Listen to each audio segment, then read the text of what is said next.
ہوں دنیا میں ہر ایک کو حق ہے جو وہ ریسرچ کیا، جو اس کے دماغ میں اصول آئے یا جو نظام آیا، جو سسٹم آیا، وہ لا کر کے لوگوں کے سامنے رکھتا ہے. جتنے سائنٹسٹ ہیں انہوں نے اپنی تھیوریاں پیش کی کہ نہیں پیش کی دنیا میں؟ سب جو سسٹم ہے وہ لوگوں کے سامنے پیش کرنے کا حق رکھتے ہیں. لیکن یہ دگلاپن ہے اس دنیا کا. یہ سارے لوگوں کو حق ہے اپنا سسٹم پیش کرنے کا، لیکن صرف مسلمانوں کو حق نہیں دیا جاتا کہ وہ خلافت کا سسٹم دنیا کے سامنے لا سکے. کیوں؟ یہ بھی ایک سسٹم ہے. خلافت ایک سسٹم ہے جو دنیا کے تمام نظاموں کو ایک بہترین راستہ دے سکتا ہے. پیش کرنے کا حق تو دو، نظام ہمیں بتانے کا حق تو دو. خلافت کی بات کریں گے تو یہ اٹھا لے جائیں گے اور پھر یہ کہیں کہ یہ شریعہ لاگو کرنے والے لوگ ہیں، یہ خلیفہ بنانے والے لوگ ہیں، یہ جہاد کی طرف لے جانے والے لوگ ہیں. میرے عزیزو، کسی ملک کو چلانے کے لیے کچھ اصول ہوتے ہیں، لا ہوتے ہیں، قانون ہوتے ہیں، سسٹم ہوتا ہے. کوئی ایک ملک فتح ہو گیا تو اس ملک کی یہ ذمہ داری ہوتی ہے کہ وہ آس پڑوس یا پوری دنیا کے ملکوں کا نظام دیکھے گا. ان کو نیا کچھ بنانا ہے تو کیا وہ غلط کر رہے ہیں؟ وہ پوچھیں گے برطانیہ، انگلینڈ کیسے چلتا ہے، امریکہ کیسے چلتا ہے، انڈیا کیسے چلتا ہے، افریقہ کیسے چلتا ہے. ایک نیا ملک پوچھے گا کہ ہم کو بھی ایک سسٹم چاہیے، تو 4-5 ملکوں کو دیکھ کر کے وہ اپنا سسٹم بنائے گا. ہمارے ہندوستان کا جو نظام بنا، یہ جو لا بنے، یہ ساری چیزیں ایسی ہی نہیں کہ آسمان سے ریویل ہو گئی تھیں. یہ بھی کئی کنٹریز کے لا کو دیکھا گیا، سب کا سامنے رکھا گیا اور اس کے بعد لا بنا، ایک سسٹم بنا. میرے عزیزوں، ہم یہی کہتے ہیں کہ جب دنیا بھر کے سسٹم دیکھ کر کے آپ اپنا سسٹم بناتے ہو تو مصطفیٰ کا بنایا ہوا ایک سسٹم بھی تو دیکھ لو. میرے آقا صلی اللہ تعالی علیہ وسلم کا دنیا میں پیش کیا ہوا جو سسٹم ہے اسی کو خلافت کہتے ہیں. خلافت کا مطلب لوگوں نے آج پیر صاحب کے بعد جو خلیفہ ہوتا ہے اس کو سمجھ بیٹھے ہوں گے. ہاں، دھڑا دھڑ جس کو چاہے اس کو خلافت دے رہے ہوتے ہیں. سبزی والا بھی خلیفہ، رکشے والا بھی خلیفہ، سارے لوگ خلیفہ. تو وہ خلیفہ نہیں مراد ہے یہاں پر. میں جو کہہ رہا ہوں وہ خلافت راشدہ جو رسول کریم صلی اللہ تعالی علیہ وسلم نے عطا فرمایا، بہت مضبوط سسٹم ہے. اس سسٹم کو دنیا نے ایکسپٹ کیا. کیسے؟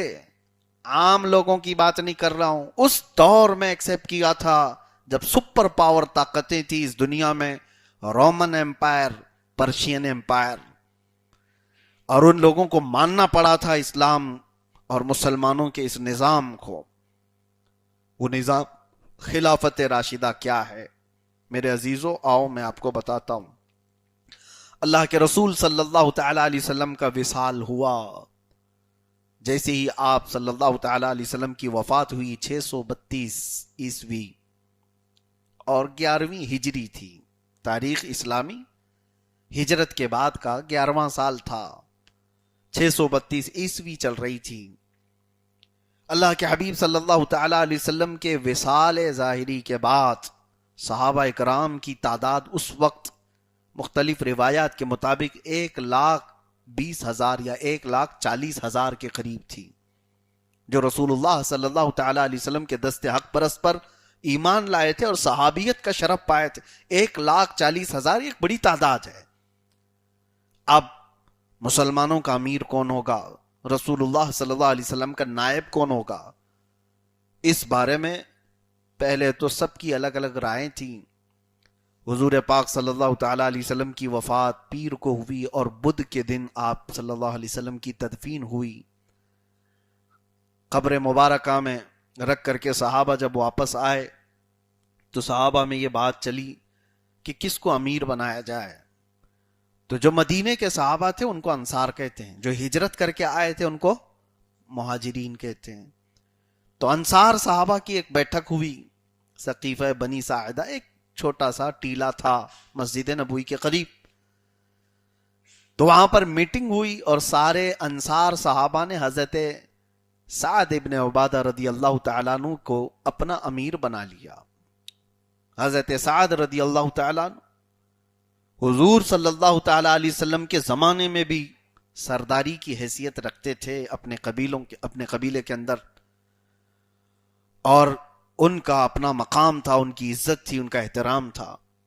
جب حضرت سعد ابن عبادہ رضی اللہ تعالیٰ عنہ کو امیر بنا لیا انصار نے، تو پھر مہاجرین میں خبر پہنچی کہ انصار یہ کہہ رہے ہیں کہ ہم اپنا امیر بنا لیں گے، اب آپ اپنا امیر بنا لو.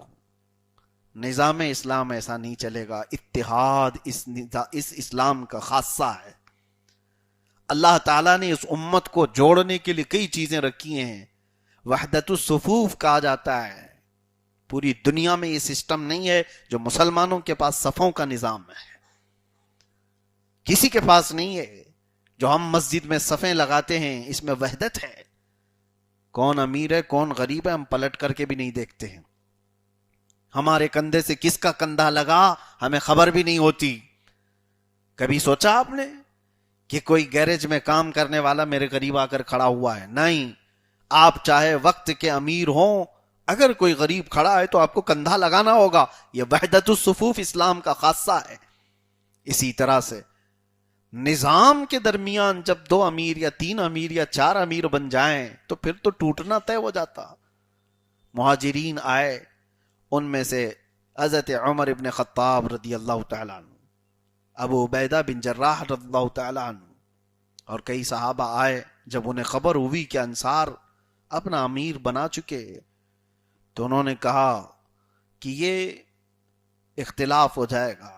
حضرت عمر رضی اللہ تعالیٰ عنہ حضرت ابو بکر صدیق رضی اللہ تعالیٰ عنہ کو لے آئے.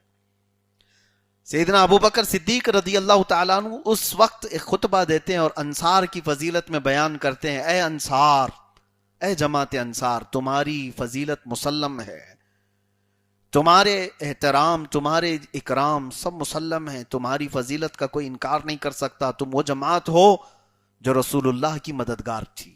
تم وہ جماعت ہو جس کی طرف ہجرت کر کے میرے آقا آئے.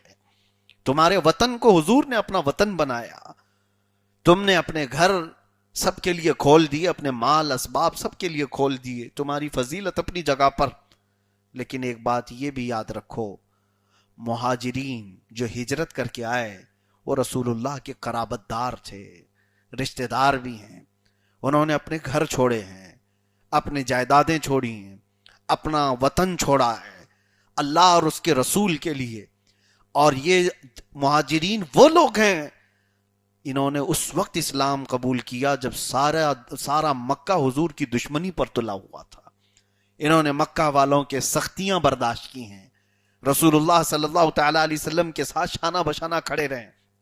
لہذا اللہ کے نبی صلی اللہ تعالیٰ علیہ وسلم مہاجرین کو بھی پسند فرماتے تھے، تو مہاجرین کا بھی اپنا حق ہونا چاہیے. تو اسی اثنا میں مہاجرین اور انصار کی باتیں چل رہی تھیں تو حضرت عمر فاروق رضی اللہ تعالیٰ عنہ کے ایک جملے نے یہ پورا اختلاف ختم کیا. سیدنا عمر ابن خطاب نے کھڑے ہو کر کے کہا، اے جماعت انصار، اے جماعت مہاجرین، آؤ اس بات پر اتفاق کرتے ہیں رسول اللہ صلی اللہ علیہ وسلم نے اپنی زندگی میں جس کو اپنی نمازوں کا امام بنایا، ہم اپنی خلافت میں اس کو امام کیوں نہ بنائیں. حضور پاک صلی اللہ تعالیٰ علیہ وسلم جب علالت پر آئے، آخری وقت تھا، تو حضور اکرم صلی اللہ علیہ وسلم نے حضرت ابو بکر صدیق کو اپنے مصلی امامت پر کھڑا کیا تھا. 17 نمازیں انہوں نے حضور کی زندگی میں مسجد نبوی میں پڑھائی. تو جب اللہ کے نبی صلی اللہ تعالیٰ علیہ وسلم نے ان کو امام بنایا مسجد نبوی کا، تو حضرت عمر کیا کہتے ہیں، جس کو رسول اللہ نے ہمارے دین کے لیے پسند کیا، ہم اپنی دنیا کا امیر اس کو کیوں نہ بنائیں. خلافت ایک سیاست ہے، خلافت ایک سسٹم ہے، خلافت ایک نظام ہے جس میں دنیا کے سارے معاملات آ جائیں گے، اور نماز تو ایک عبادت ہے.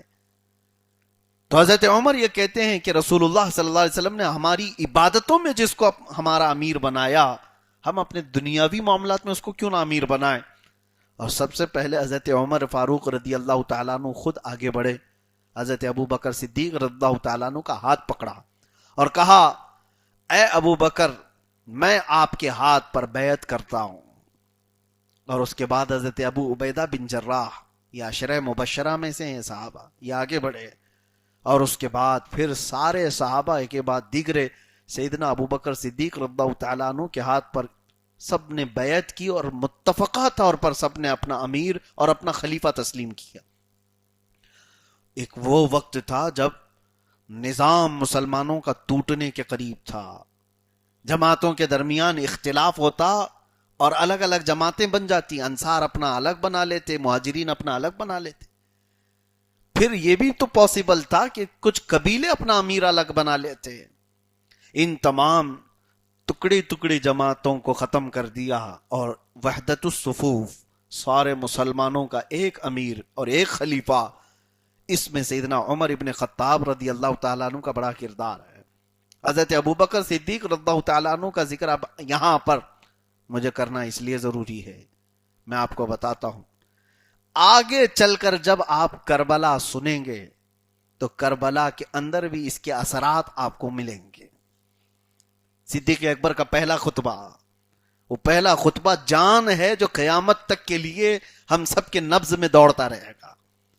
حضرت ابو بکر صدیق رضی اللہ تعالیٰ عنہ امیر یا امیر المومنین خلیفۃ المسلمین بننے کے بعد پہلا خطبہ دیتے ہیں اور کہتے ہیں اے لوگو میں تمہاری جماعت میں سب سے بہترین آدمی نہیں ہوں. یہ ان کا عجز و انکسار ہی تھا، بلکہ ان سے بہتر کون تھا. لیکن وہ کہتے ہیں میں تمہاری جماعت میں سب سے بہترین نہیں ہوں، لیکن اللہ اور اس کے رسول صلی اللہ تعالیٰ علیہ وسلم کے احکامات نافذ کرنے کے لیے مسلمانوں نے مجھے اگر چنا ہے تو میں تم سب سے ایک بات کہتا ہوں، میرے